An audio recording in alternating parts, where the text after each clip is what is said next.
Wow. Oh.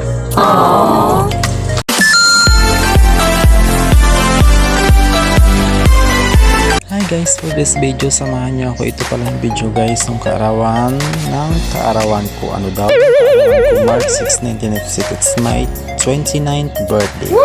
29 na pala, yes. Ulitin ko guys, sa 29 pa lang akits, maaga lang nabulok. Char. Guys, 29 pa lang akits. So hindi guys, kailangan namin pumunta ng bayan. Yes guys, bayan of Mambusaw. Pero unexpected naman guys, nakakain kami ni Jowa sa labas. Pero siya palang kumain guys kasi busog ako, di ba bong? Kasi nga guys, dahil sabi ko malaki na akits. Wow, malaki.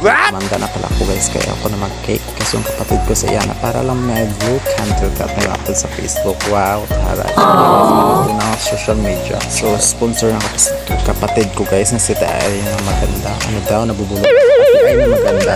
Tapos ako guys, ito lang order ko. Masarap to siya guys, worth of 89 pesos. Tapos ito lang siya.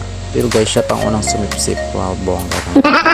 Kasi guys, wala pa yung order niya at nauna yung akin kasi madali lang gawin niya. Sisig na guys, matagal. Dami siyang pilipili guys kasi sinabi ng staff ng Cake Stories na wala pala silang available guys. Only sisig lang.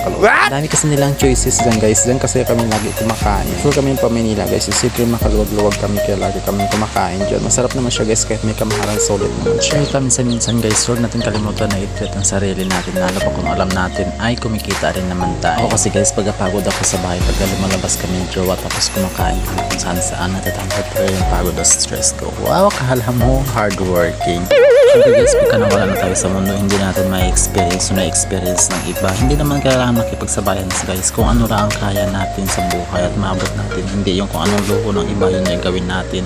Marunong din tayo tumingin sa kanong sitwasyon natin kung ano lang ang kaya natin. Wow, charay, dramatic.